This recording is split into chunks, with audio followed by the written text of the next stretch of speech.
I've invited everybody here today to talk about succession planning, to talk about potentially, what it's like, what you might expect when you're selling your business. This was definitely not just a simple financial transaction for the Bates family. The potential of selling the business has always been in the back of our head, back of our mind. So we've always tried to run the company as if it would get sold one day. I had challenges of who am I going to be after the sale, right? Bates Security is so much built into my identity locally in the industry. Part of my fear was promises being made. Will the promises be kept? It is emotional roller coaster, right? It's up and down, and arguably one of the most important things that you're doing in your life, and selling the family business.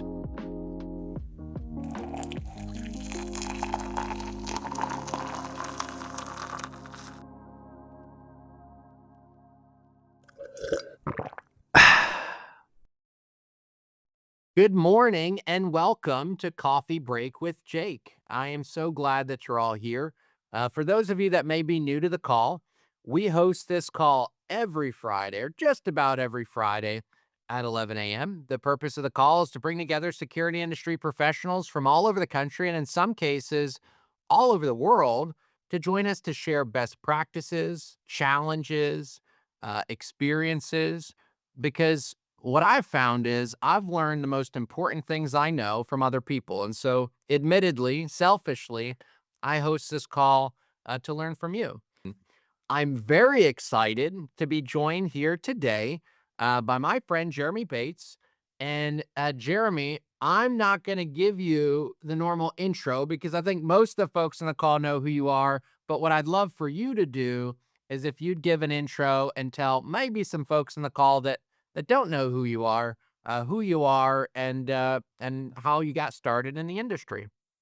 All right. Well, great. Well, thanks for having me, Jake. I appreciate having me on. And so my name's Jeremy Bates, and I work at Pye Barker Fire Safety, Life Safety, and I'm one of the VP of Business Developments. But I got my start in the industry a long time ago. I'm second generation. My father and mother worked at Sonatrol Dallas, and I think my first job was actually helping be the assistant janitor during the summer one year.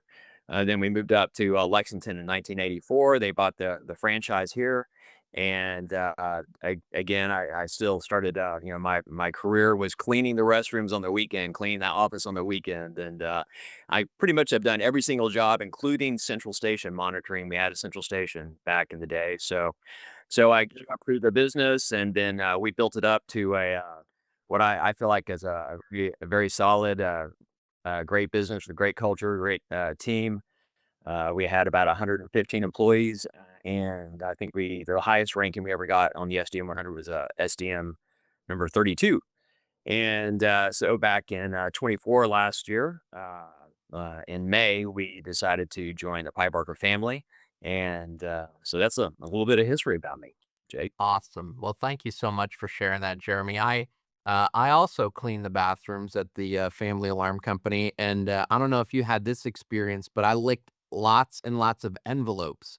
I can still taste the envelope adhesive, and I don't think I ever want to seal up another envelope again. But lots of Saturdays spent folding invoices, and we had a little assembly line, me and my siblings. So I appreciate the family story there, and the context of Bates Security really starting and becoming a well-known, well-established SDM 100 ranking family business. Guys, I've invited everybody here today to talk about succession planning, to talk about potentially, what it's like, what you might expect when you're selling your business.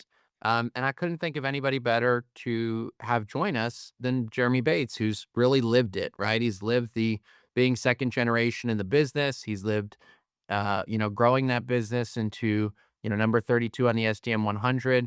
And he's lived through the decision-making process of deciding to pursue a transaction and then successfully completing it and staying on. I know there's probably a lot of the folks in the call that are at a point. They're at a point where they may be thinking, what's next? Is this business gonna go to the next generation? Is this business potentially gonna be sold, right? And Jeremy, I'd love to understand when you tell us a little bit more about Bates Security from a ownership perspective. I know that there was family involved in this, and so I want to understand it was not just a sole decision maker. So Right. can you tell us about kind of the dynamics of who were the decision makers leading up to this transaction? So yeah, it's very much it was very much a family business. Mom and dad, started the business, and then Brian and I earned ownership into the business as well. And so it was, four owners, and we had this business in place for quite a long time, since 1984. And my brother used to joke about how they would have to pry the business out of my cold dead hands. And so luckily, none of that's true.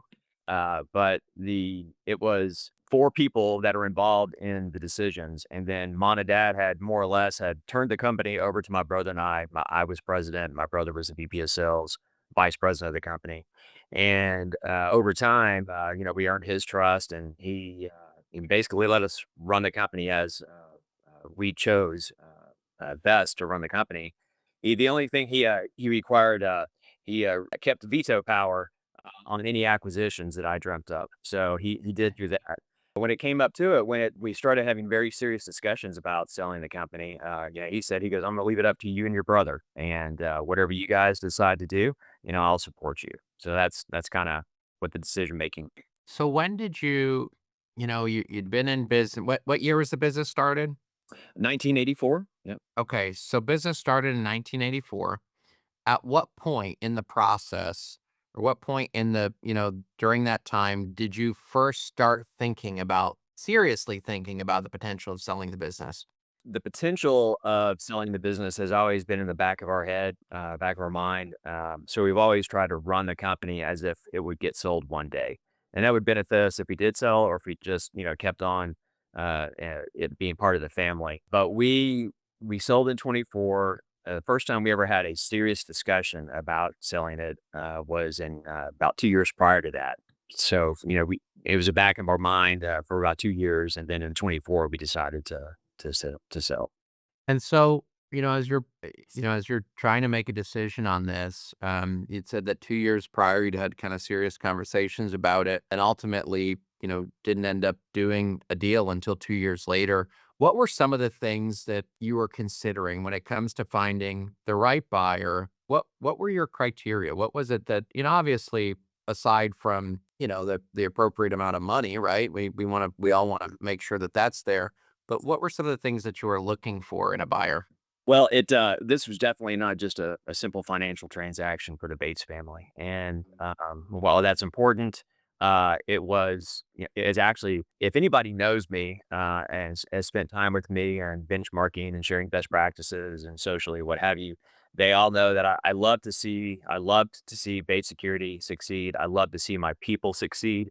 Our passion statement was building a great company while enabling personal success, and so you had to have people that were succeeding to have a great company, and you had to have a great company enable to have people to personally succeed. So I loved seeing my team succeed. The culture that we built up was very important to us. So I knew that it just couldn't be a simple transaction, and then just let the new company, the new buyer, just do whatever they want to with us. And so when we were talking to different people, there were some companies that were, "Hey, we're not gonna need your accounting team and your IT team and your HR team," and that was just a non-starter for me. One of the things that was very attractive is, "Hey, we're gonna keep all your employees. We need more leaders, not less leaders." And so these were things that were very important to us. The culture, you can still do the things that you do. We always have a fun Christmas luncheon every single year, and, like over 100 people come to this. We could continue, and we have continued to do things like that. Things that were important to us that helped build our culture, we were gonna be able to maintain and keep doing. So in essence, not just a financial transaction, but something that was, take care of my culture, and more importantly, take care of my people. And of course, if you do those things, they're gonna take care of my customers, which is also just as important. Yeah, so, I think for someone that that places such a high importance on the team, on the success of their folks. Making a decision like this is it's hard, right? Because again, it's not just coming down to dollars and cents. There's probably certain fears, certain hesitations that you might have in pursuing a deal of this nature. What were some of those fears? What were some of the things that you were worried about? And then how did you work through them? It kinda goes back to when we started talking to him 2 years ago. My broker, Mark Sandler, with SPP Advisors, he always told me, he goes, "Jeremy, it's a 50% of this is a financial decision, 50% of this is an emotional decision." And having gone through the initial talks, it was much more a financial decision, or excuse me, much more emotional decision to me than it was financial. And I had challenges of who am I going to be after the sale, right? Bait security is so much built into my identity locally, in the industry. Who am I going to Your be? name? Yeah, yes, it is my name. What's my role gonna be? Not being the owner, not having the final say. Not that I'm a dictator or anything like that, but you have the final say as the owner. So those are things that I had challenges with, that we had challenges with, when we were considering that. What drew you specifically to Pye Barker, aside from a bajillion press releases with them out buying up everybody? Yeah, and I would also say one of my fears is, hey, the buying company is always making all these promises, right? Yeah. They try to get you to sell to them, right? Versus competitors or whoever. And so part of my fear is, promises being made. Will the promises be kept? Do you think that it helped that there were so many other folks that had done a deal with Pye Barker that you could actually, get some proof from that, that could validate that those promises were real? Was that a part of it as well? Yeah, absolutely. That is very much a part of my story. So I'm a big part of our success is being involved in different industry events, learning from others, sharing what we know, and so sharing best practices, networking in the industry. And so I knew a lot of the people that had sold their companies. I didn't know them all, but like Phil Gardner with Be Safe, Chip Shiver with Sonatrol Southwest Ohio Cybersecurity. These are a few of the people that I knew that had sold their businesses, uh, some right at that 2-year mark, 2 years before I sold mine, and some a little bit closer. And I wasn't saying, "Hey, I'm thinking about selling my business. How are things going?" I was just, paying attention to them, talking to them. How are things going? They promised that they're going to keep all your employees. Is that, still happening? And did they do that?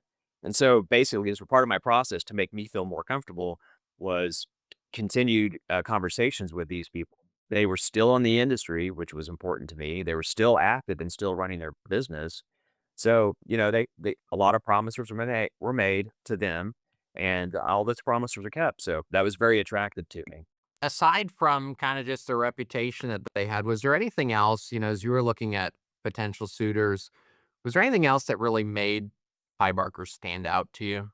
So they have a strong track record, I know that they lived up to their promises, they have one of the things that really attracted me to Pye Barker was their success. This company, they were building this great company, and they had this audacious goal of building the largest and most successful fire and life safety company. As I mentioned earlier, I love to see my team succeed. I love to see my company succeed, and I felt that they were best suited to enable bait security to go to the next level. And I also knew, one of the things they said to me was, "Hey, we need more leaders, not less leaders," right? So I had a great team. We assembled a great team. We had plans to take Bates Security much further than we did. And then once I realized the opportunity that we could have with Pye Barker, I realized that there was roles for myself, for my brother. A lot of my senior leadership team have been promoted to new positions, other outside of the Bates Security environment.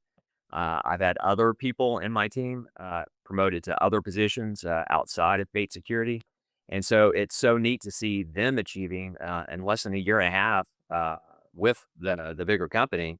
And then that's created a whole lot of opportunities for the team that's still within the Bates ecosystem. So with what they are trying to accomplish, what they have accomplished, and what they're trying to accomplish was very attractive to me. And I wanted to be a part of that. So, Jeremy, a lot of times we see kind of in the process of making what is the biggest, for most folks, the biggest financial decision, the largest transaction of their life, emotions are running high. Mhm. Folks might be stressed. There might be certain anxieties, certain fears. And if the process of actually completing, getting to the closing table is not well done, it can really complicate things. And we've seen deals fall apart, on the road to the closing table, things kind of fall apart.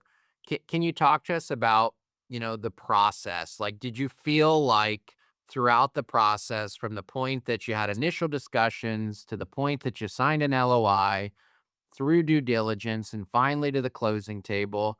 Talk to us a little bit about that process and how you felt about it throughout. Yeah. It's funny you mentioned process. So, Mark would always mention to me, my broker, he goes, "Jeremy, this is a process, and, we just need to work through it because it is emotional roller coaster, right? It's, up and down, and arguably one of the most important things that you're doing, in your life and, selling the family business. You've made, all these promises to your employees and, will these things be kept? And you're trying to make sure all the different deal points are working out, properly and working with the attorneys and the accountants and all that stuff. But, it was, definitely an emotional roller coaster. But, I worked with, Mark and he would, help explain things to me and, make me feel more comfortable about the things that we're going through.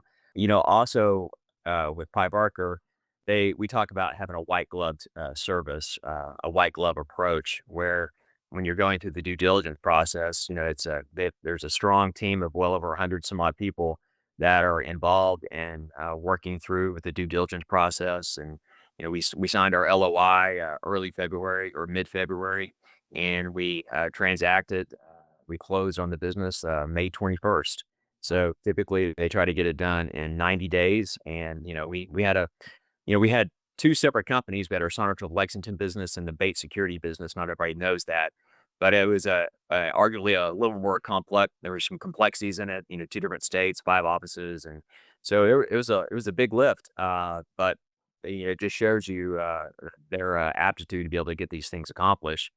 And then after the fact, they have a, strong integration team that, within 90 days, we were fully integrated into the greater company. So talk to me about that post transaction, right? A lot of times we see that, and I think this is probably a misconception. I think that a lot of people see selling the business as throwing in the towel, like at wit's end, can't do this anymore. I'm out, right? And certainly sometimes that's the case. I mean, I've seen that play out, and in those cases, usually the owner's out of the picture. They're like, "Hey, look, like I'm done with this. I sold the business because I want to be out." And one of the things that I think is really unique about your story is that both you and your brother have stayed on Yep. after the transaction, and so talk to me about that. Why this was obviously not the end of your story, right? It did not end with the sale of Bates. Tell me about this next chapter, why you decided to stay on and how that's been.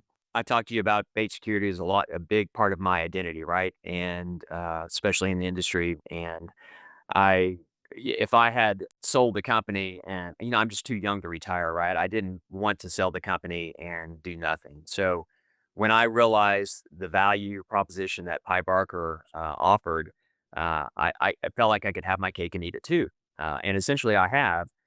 So I did sell the company, and then I've stayed involved and I was able to take on, a newer role eventually. And, through the M&A, and being involved in some different other areas. And then my brother has stayed involved and, he stayed involved more locally and now is starting to take more of a national role in some of the, sales initiatives and growth initiatives that we're doing. And, so that was very important to us. I wanted to stay involved. And we love to keep, our sellers, involved in the company. In fact, we would prefer it. We talk about that we're the, largest family of family businesses, and part of that reason, I mean, obviously, we're buying family businesses, right? And we're not just buying any family business. We want them to have a good culture. We want them to have good people. We've passed on companies that were arguably very profitable. They would have helped our bottom line without a doubt, but they did not have the right culture. The seller wasn't the right person. You know, the apples don't fall far from the tree, right? If if you have a good quality leadership team, then you know the people are also gonna have be like that as well. They're gonna have the right type of culture that will fit our culture. We're happy to if somebody wants to retire and move on, then we're happy to work with that, but we really love our sellers to stay and, either just keep running their office, which I could have done, or if they're open to doing other roles and working on a, more national level, or regional level, then we're happy to have them do that. So, that was all very appealing, and if I had not had that opportunity, I doubt we would be talking here today about, us selling. Yeah, and so, it's great to see that, you and Brian have kinda transitioned into these new roles within the company. Talk to me about the impact on your team. I know it was important for you to make sure that, that your team was still, a part of the company going forward. I think one of the fears that folks have leading up to a transaction is like, "Hey, not only what is this gonna mean for my employees and their jobs, but what are my employees gonna think? How are they gonna take this?" I mean, when you run a family business, people get very close, very tight. It's a family business. Talk to us about how that transition went for the team. How did you if there was recommendations that you have for somebody, whether they're doing a deal with Pye Barker or they're doing a deal with any other company, what guidance would you offer a seller about kind of preparing themselves mentally and then supporting their team through the transition? Those things are so important. I remember, announcing this, my family and I announcing this to our team, and they didn't know what we were doing, and many of them did not expect it. We made a lot of promises to our team about how we're growing this company, and it's a great to be part of Bates, and look what we're accomplishing. And we like to promote from within and make it a career. And we had one fella that was 40 years, over 40 years with us, and he's still with us today, and a few years later. But I think what I would recommend to sellers is that you really need to know your why, right? Why are you doing this? Why is it important to you? And there's many different reasons. Some are moving on and they don't have a second generation to pass it to. Some have children that don't want the responsibility of owning a company. There's many different scenarios, right? But understand your why, and then when you're ready to communicate that to your team, you speak from the heart, and then you also speak as to when you're going through your journey, you need to know what's important to you and who your buyer is. And at Pye Barker, we are the acquirer of choice for so many different reasons. But one of the reasons is we want to keep all the employees. We want to maintain your culture because that's important to our growth plans. We want to have the best culture. We want to have the best employees because they're going to take care of our customers. You take care of your employees, they take care of the customers. But so know your why, and know why you selected Pye Barker. And as long as you're speaking from the heart and talking to people, then everything typically is fine. And then there's going to be some people that you're going to have more conversations with, right? I mean, it's not an easy process, and you just need to be prepared to do that. And so, part of what I do is I counsel with my sellers. This is similar to what we're talking about right now, Yeah. and then, like, I'll be there to help you, craft that conversation, or your message to them. Then, of course, I come in the next day, and when we announce it to the full company, we really cover a lot of what's coming because there's a lot of anxiety and, what ifs, and everybody thinks of mergers and acquisitions and like, do I still have a job? And what's gonna happen to me? And well, they're all very legitimate concerns, but, having been a seller and gone through the process of Pye Barker and now sitting on the other side, my sellers can talk with confidence that, hey, your team is going to be taken care of. My team's going to be taken care of. My culture is going to be taken care of. Pye Barker wants what is the best for my team. So were there changes? We talk about the anxiety that the team might have about, hey, what does this mean for me? Not just I think it's, hey, what does it mean for me? Do I still have a job long term? Right. Obviously, that's a concern, and it sounds like most of the folks are still there. I mean, even the gentlemen that have been there Yeah. for 40 years. Yep. Um, but what kind of changes in culture or benefits or like leadership style were they like? were there? How did it, from the day before closing to a month later, 3 months later, what changes did you see, if any, to the culture within the company and even, how the day-to-day was led? In listening to you ask that question, I was thinking about when I did acquisitions as bait security. I wanted to keep all the people, right? They had so much tribal knowledge, and they had a good culture, so we worked hard to keep those companies. And the changes that we implemented were basically the ERP, the quoting software, how we do accounting, and things of that nature. So a lot of that really is true. There are changes, but it's more about using the buying companies, ERP, their accounting software, their proposal software, obviously their HR policies and what have you. So more kind of the back end type of stuff. But the stuff that's important usually to the local team and to sellers is, hey, does my culture change? The answer is no.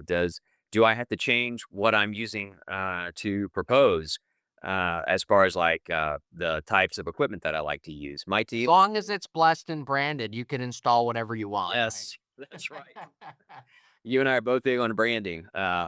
But Pye Barker, we're not coming in to say, hey, you've got to sell XYZ product, and you've got to do it this way and that way, and you can't have this Christmas luncheon and all that. So what's typically important to the sellers and to their teams is hey, does my culture get to stay the same? Can I still, what's my secret sauce for making XYZ company work? The secret sauce for making date security work is we had our product lines that we use to sell our services, and none of that changed. The people haven't changed. So there are changes, and there are difficulties that come with those changes, but the changes versus other companies that I was, talking to, I was gonna have to, let certain people go or certain people be let go. I would have to conform to their product lines, and I'm happy to say that that's something I didn't have to do at Base Security.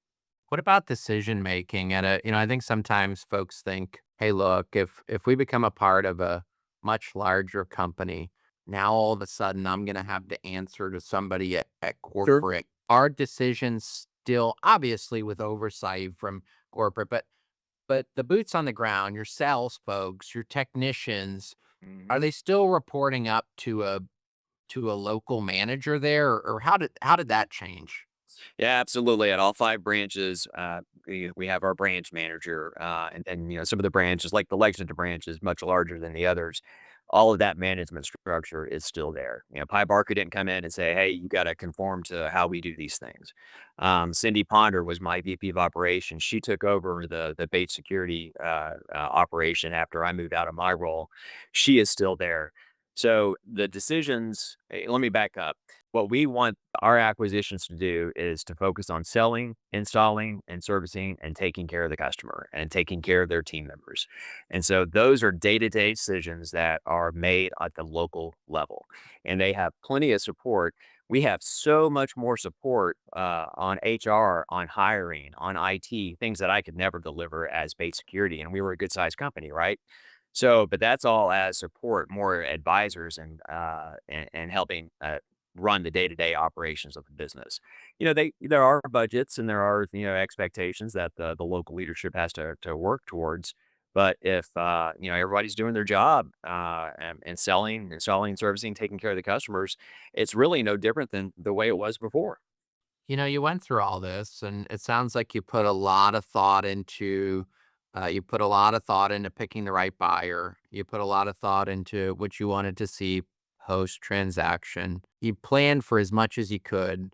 But what surprised you the most? Going through the process and, in this post acquisition phase, what has surprised you the most? Something maybe you didn't expect. So we talked about promises made, right? And in this case, I'm proud to report promises kept, but really it's promises exceeded. And for example, I mentioned the mantra, we need more leaders, not less leaders. And I alluded to this earlier. I'm actually surprised at the amount of promotions that my team has had outside of the Bates ecosystem and the greater Pye Barker ecosystem. And I, and I and I think in my case specifically, I think that speaks to the quality of team that I had. And very proud of my team. and then all the promotions all the leadership opportunities that enabled at the local level at the branches, our base branches. And then them continuing, I'm a big believer that not every leadership, not leadership is not necessarily having a title or being in charge of somebody, but it's being a leader in your line of your what you're focused on as an employee, whether you're a technician or a salesperson. Uh, Pleasantly surprised in how they support that continued growth, right? If they're willing to make that investment into their career, we're going to support that as Pye Barker. Another thing that really surprised me is like, I had initially had lunch with Bart Proctor, the CEO, and a few others, and yeah, his big emphasis was on culture. And I can tell you, Jake, I every single time I have talked to him or listened to him talk since we sold, culture has been a part of that conversation. And I actually got to attend a board meeting, and he had somebody come in, a gentleman by Kenny Klessman. He sold his company a few years ago with the Acadiana Security Plus, and he's Mr. Culture in Pye Barker. He had him come and give a presentation to the entire board about why culture is so important. And it was just really cool to see. But seeing them how they have taken care of the company, two things that I never anticipated was in January they gave every single employee, about 8,000 employees at the time, woke up to a $2,500 bonus in their paycheck. And this was something that's like $20 million that the board approved to invest and to reward their employees on. I never anticipated something like that. And then just this June, and I'm not saying that's going to happen all the time, right? But I did. I mean, I was Right. generous. I think made sure I had fair wages and bonuses and what have you as base security. But I never did something like that. And then another thing that really, really speaks to who we are is our all-in program, or all-in ownership works program that got announced end of June, early July, where we had a gift, a $10,000 rewards gift that it's where every single employee, almost 9,000 employees at the time, were granted this, and basically not necessarily stock, but a gift in ownership of the company. And once we, 3 to 5 years from now, if we go public or we have new ownership take over, if that $10,000 is worth $50,000 as far as the valuation of the company, they will get the $40,000 difference at the Wow. time of that transaction. And this is something that's going to build every single June. They will get additional gifts every subsequent year. And I never thought of something like that.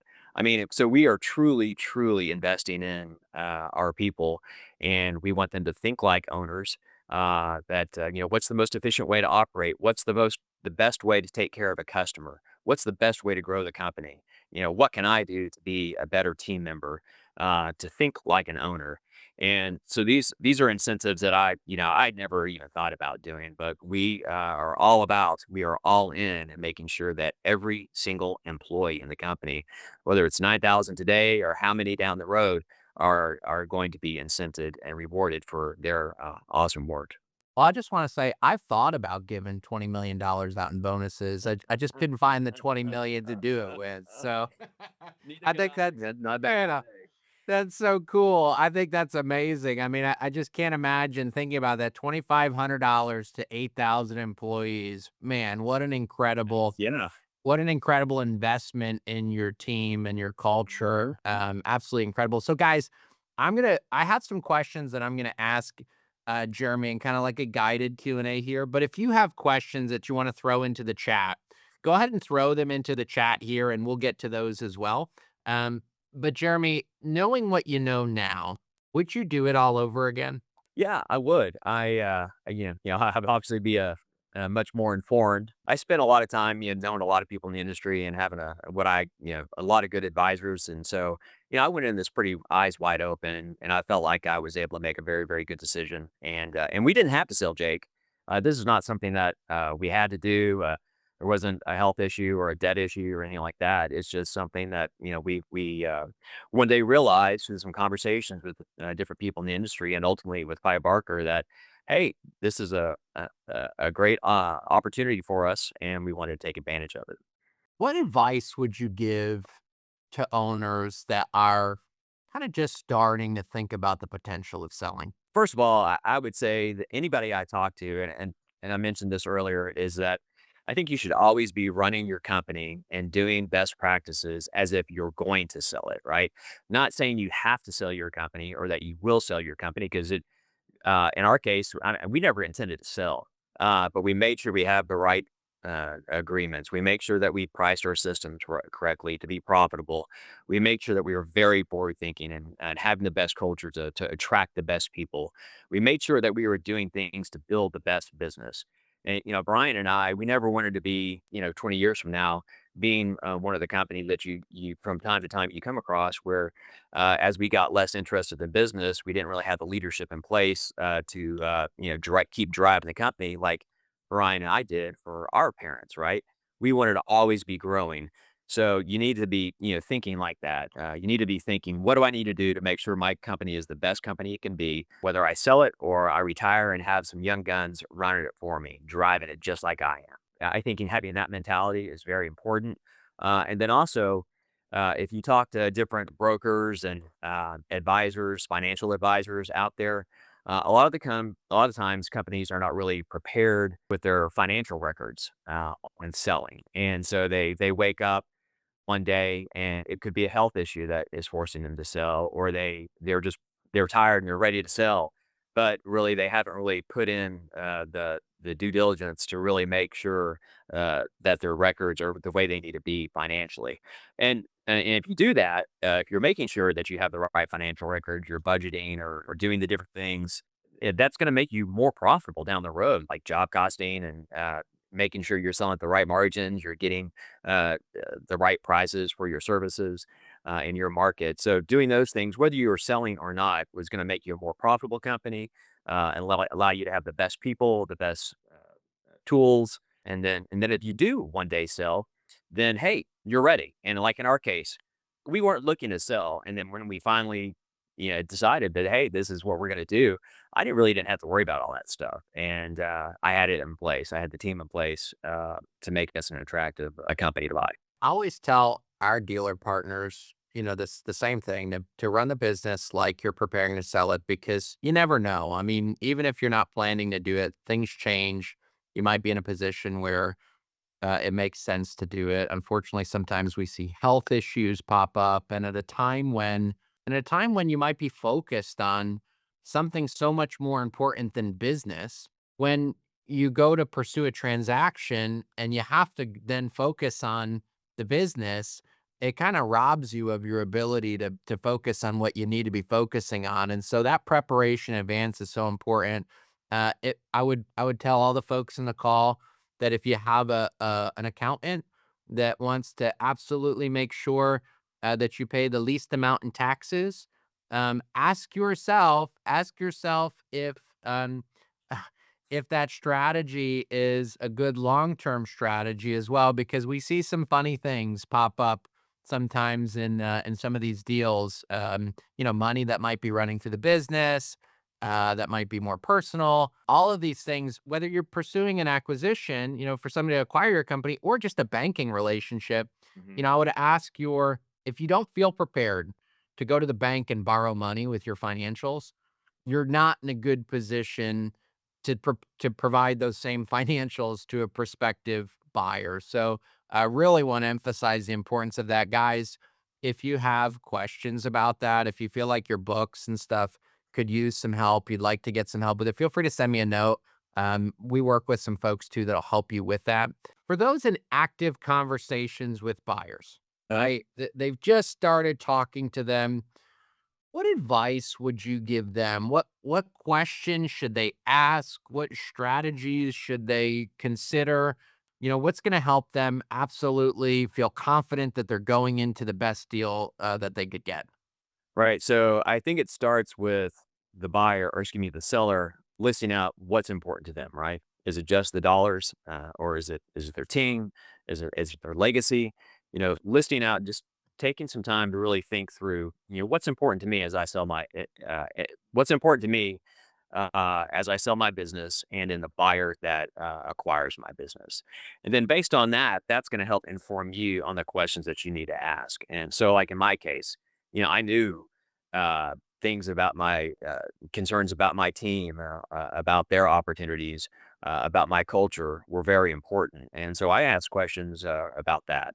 Um, and then, just from my perspective now, and now seeing how things work on the other side as part of Pye Barker, I think one needs to really look at, hey, so what's this process look like? What is the deal certainty? I've seen people come to me and to us where they had a buyer and the buyer just couldn't execute. They didn't have the funding. They didn't have the process or the people to really deliver on the promises that they made, right? And so it's like, what is your deal certainty with that potential buyer as far as do they have the right funding? Do they have the right staff to get you through the due diligence, to get you through the integration into the greater company? And then a longer term is all right. So what is the goal of the company that's buying you? What are they trying to achieve? Some companies out there, well, different companies have different goals, right? And what is if you're really it's important to you about the legacy of your company being maintained is, how will that fit into the growth goals of that company? Do they have the right operational staff and the operational infrastructure and sales infrastructure in place to help enable that? What about conversations with key employees? So, this Yeah. is always a tough one. And talking to some folks I know that have gone through this process, letting the cat out of the bag is a scary thought, but you might need some help throughout the due diligence process with some folks, maybe on your finance side in particular. Mhm. What advice do you give would you offer to folks in terms of who might they need to bring into that kind of bubble of information and how to frame that conversation?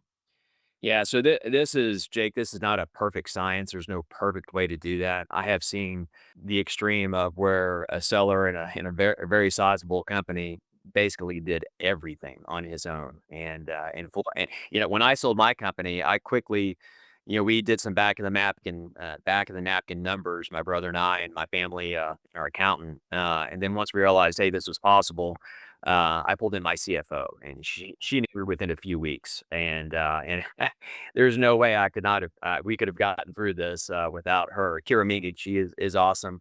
By the way, she's on her second promotion within Pye Barker now, Oh, wow. and or actually technically third, but then I've seen from an extreme where they keep it very close to the vest to the opposite extreme. I worked with a company where they have told every single employee and they have told their top customers that they're selling, and they just felt very comfortable with it. Which is wild behavior. That's wild. And I remember back during my Bait Security days where I was doing, I was the acquirer as Bait Security, and I remember I had one fella out in Eastern Kentucky that everybody in his company knew, and then another one down in Florida where he had me come in, and I basically got interviewed by his employees.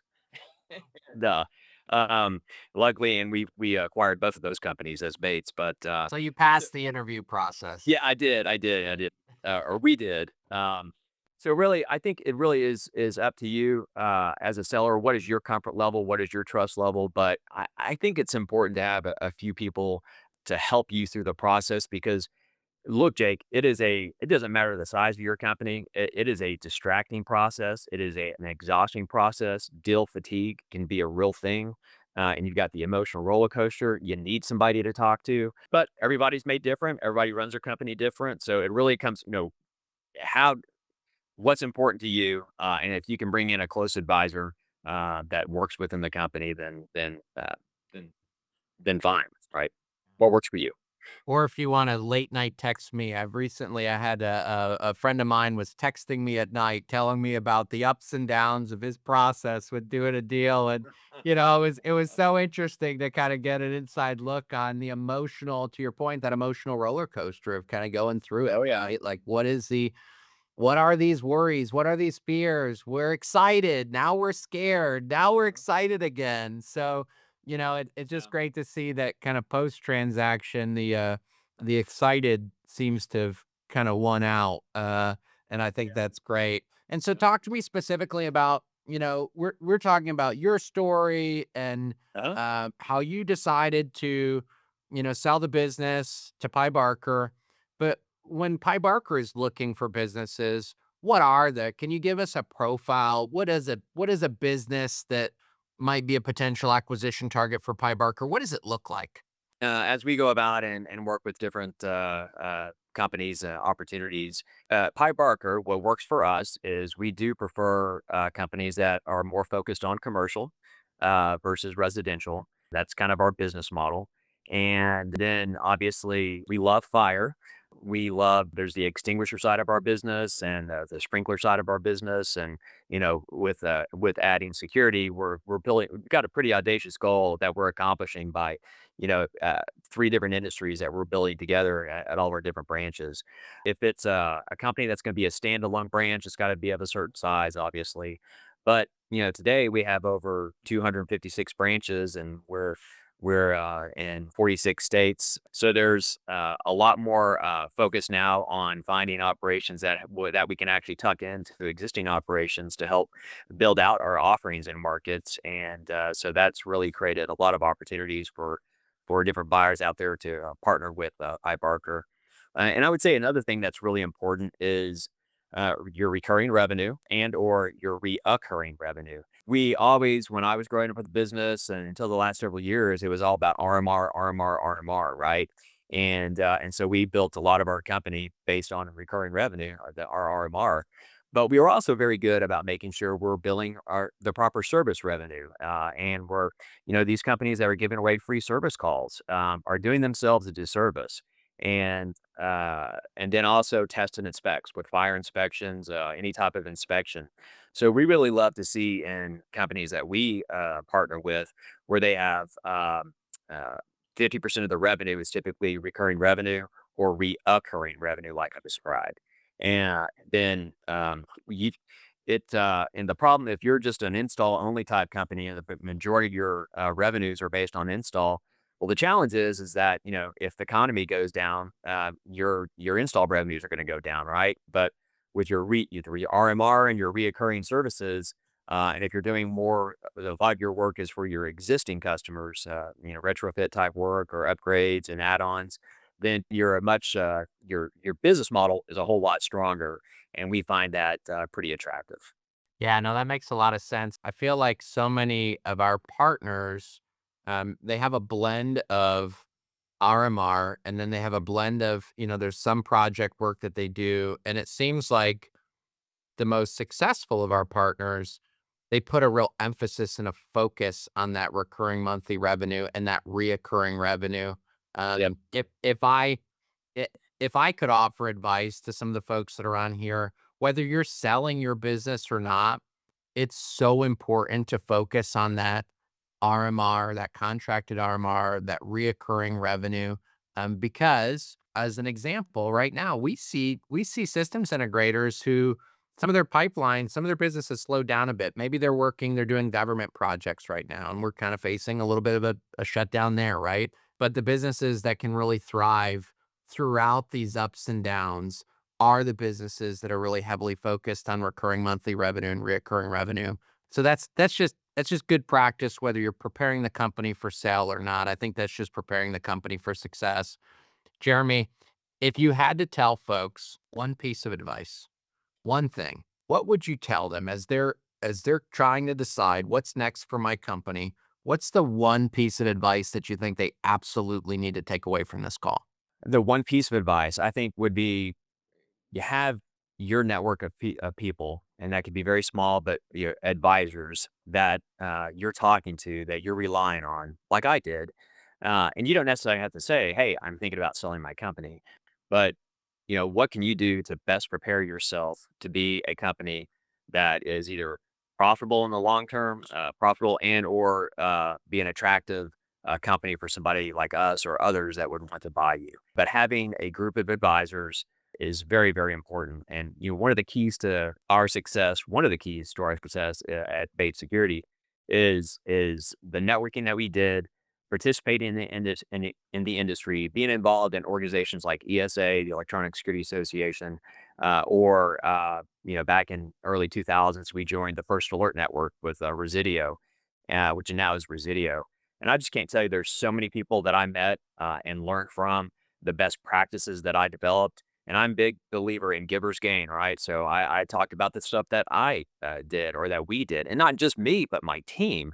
I would involve them, and that allows having your advisors, having that networking, that benchmarking, sharing best practices allows you to build the best company you can.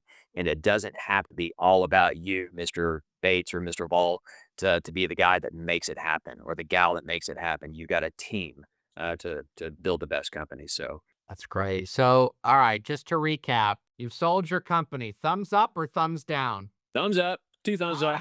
Ah, I love it. I love it.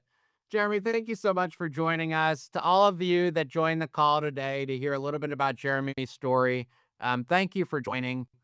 For those of you that maybe have joined late or this is your first time calling, I want to remind you that we host this coffee break call every Friday at 11 a.m. You're always welcome here. I'm so glad to have you. Again, I learn everything I know. I learn from other folks. And so I'm really glad to have you. If you do business with us today, I want to thank you for the opportunity to serve you as your distribution partner. And I want to thank you for being here. If you don't do business with us today and you'd like to learn more about our company, if you'd like to learn more about getting your hardware branded with your logo front and center, reach out to me. Just respond to the email here. If you'd like to connect with Jeremy after the call, feel free to send an email in and we'll send your information over to Jeremy so you can have a conversation, whether you're looking to sell your business today or just want a little bit more feedback on what that process looked like offline. Again, thank you so much for being here, Jeremy, and thank you all for joining us. I hope you all have a great weekend. Thanks so much.